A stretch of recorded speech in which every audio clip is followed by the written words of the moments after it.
அனைவருக்கும் வணக்கம். ஜோகராசா துசாந்தன், தலைவர், யாழ்ப்பாண பல்கலைக்கழக மாணவர் ஒன்றியம். இன்று நாங்கள் எங்களுடைய இனம் அழிக்கப்பட்ட பூமியிலே மே 18 அடிப்படையாக கொண்டு இந்த இடத்திலே நினைவேந்தலை மேற்கொண்டு கொண்டு இருக்கின்றோம். அந்த அடிப்படையிலே எங்களுடைய இனம் இங்கு இரத்தமும் சதையுமாக தொங்கிய ஒரு பிரதான இடத்தினை நினைவு கூறும் முகமாக பல்லாயிரக்கணக்கான மக்கள் இங்கு ஒன்று கூடியிருக்கின்றார்கள்.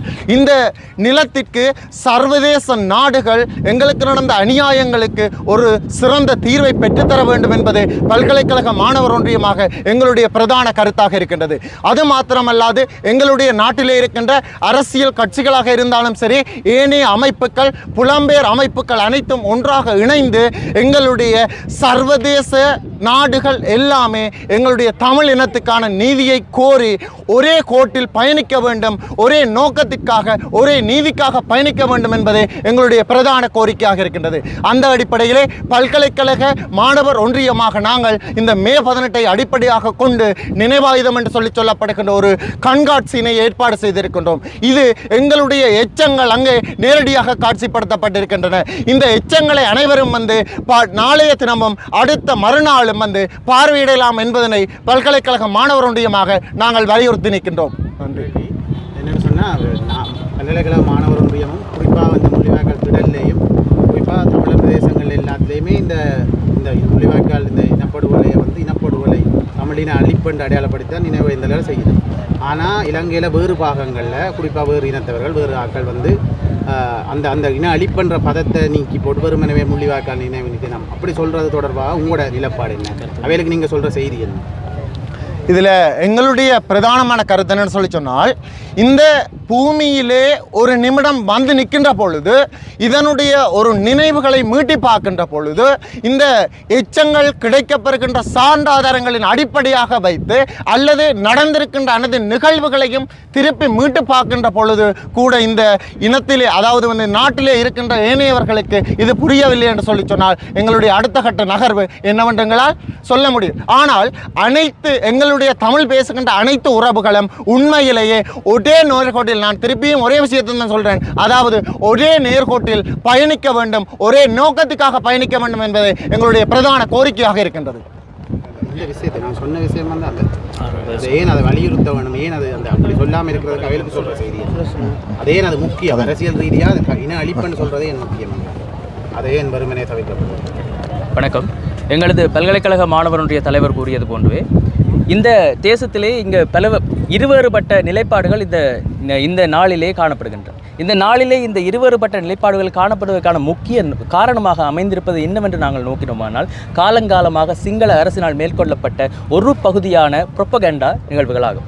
ஆகவே இந்த சிங்கள மக்களுக்கு என்ன நடந்தது என்பது தெரியக்கூடாது என்பதே அவர்கள் இவ்வளவு காலமாக கட்டியமைக்கப்பட்ட ஒரு அரசியல் அவர்களது வியூகமாகும். அந்த வியூகத்தில் சிக்கி தவிக்கின்ற சிங்கள மக்களே இப்போது எங்கள் இந்த அழுகுறல்களை கேட்க தவறி அங்கே சுதந்திர தின போராட்டங்களை பால்சோறு கொடுத்து கொண்டாடி கொண்டிருக்கின்றனர்.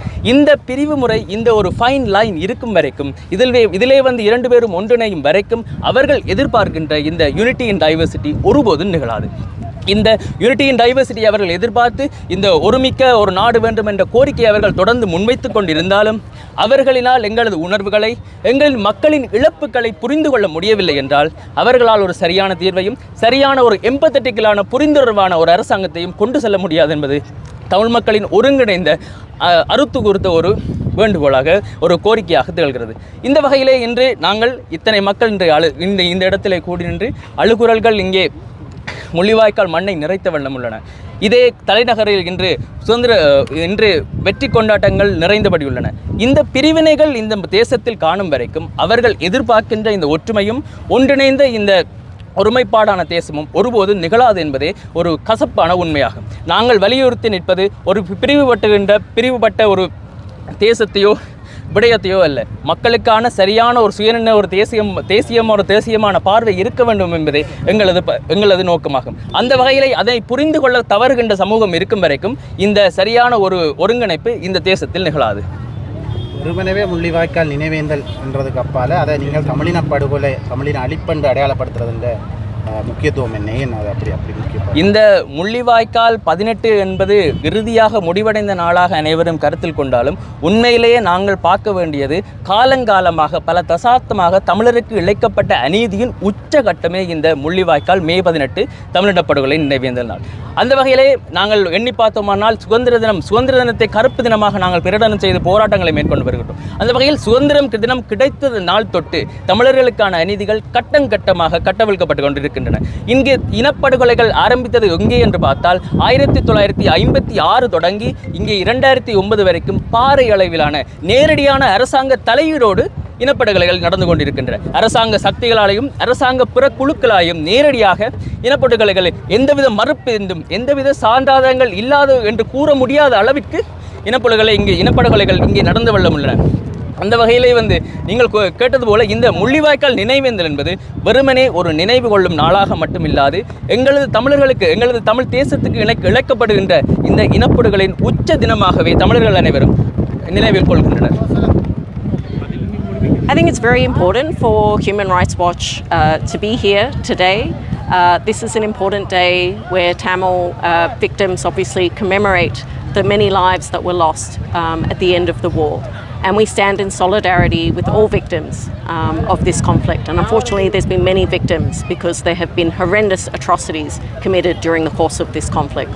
Killings, torture, disappearances, indiscriminate bombings, use of human shields. So we are here today really to stand in solidarity with the Tamil victims of the disappeared and other abuses.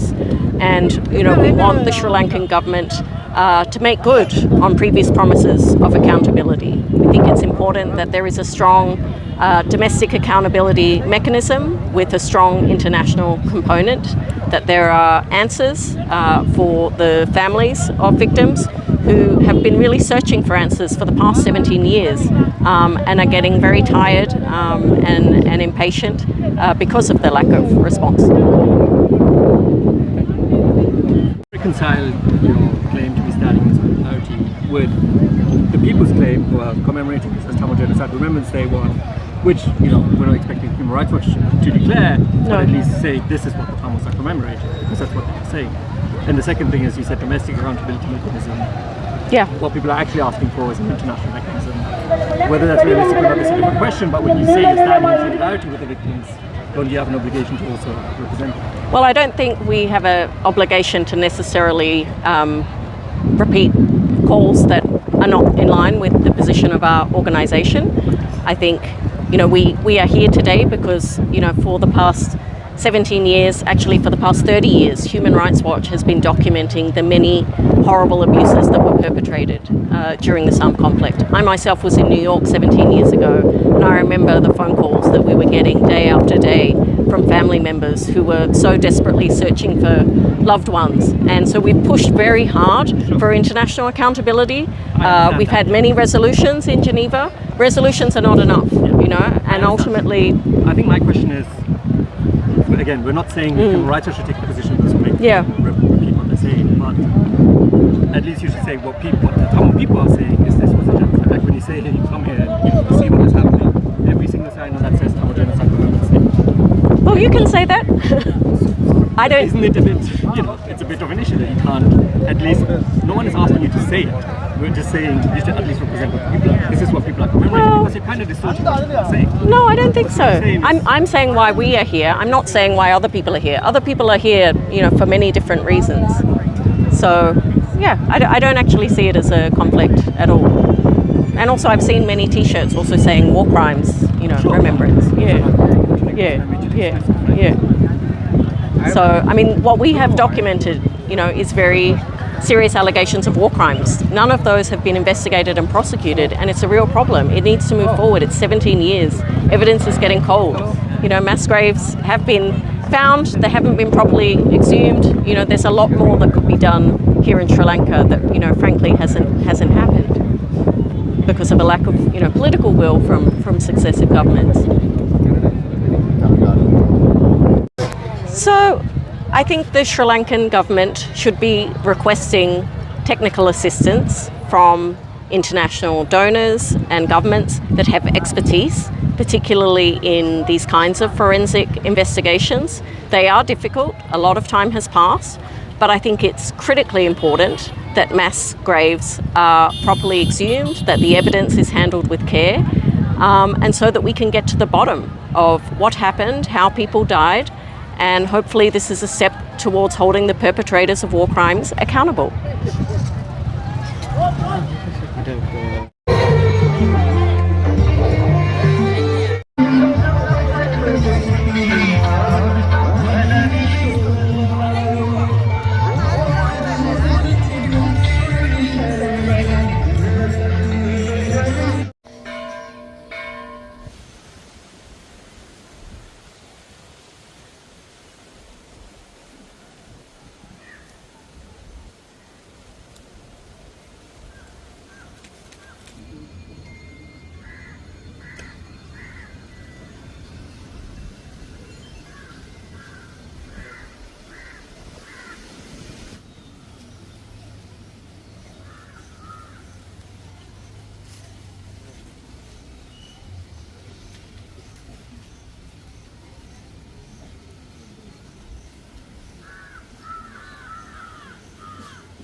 நாம் மாணவர்களாய் இந்த நிறைவு தூவியில் நினைவஞ்சலி செலுத்தி மலர் தூவி வணங்குவோம்.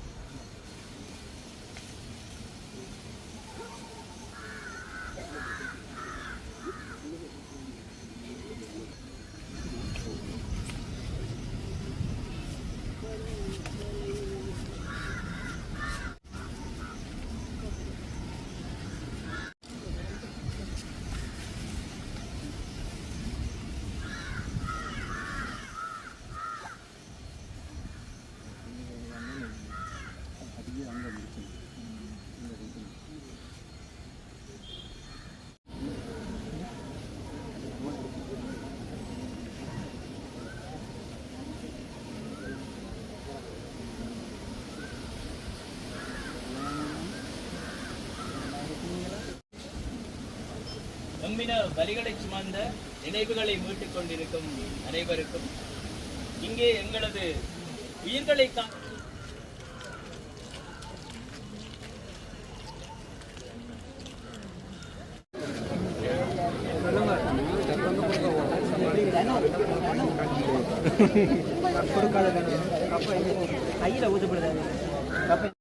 முள்ளிவாய்க்கால் தமிழ் இனப்படுகொலையின் 17ஆம் ஆண்டு நினைவேந்தல் உணர்வெழுச்சியுடன் முள்ளிவாய்க்கால் நினைவு முற்றத்திலும் யாழ்ப்பாண பல்கலைக்கழகத்திலும் இடம்பெற்றது. இதன்போது மனித உரிமைகள் கண்காணிப்பகத்தின் ஆசிய பிராந்திய பணிப்பாளர் கலந்து கொண்டார்.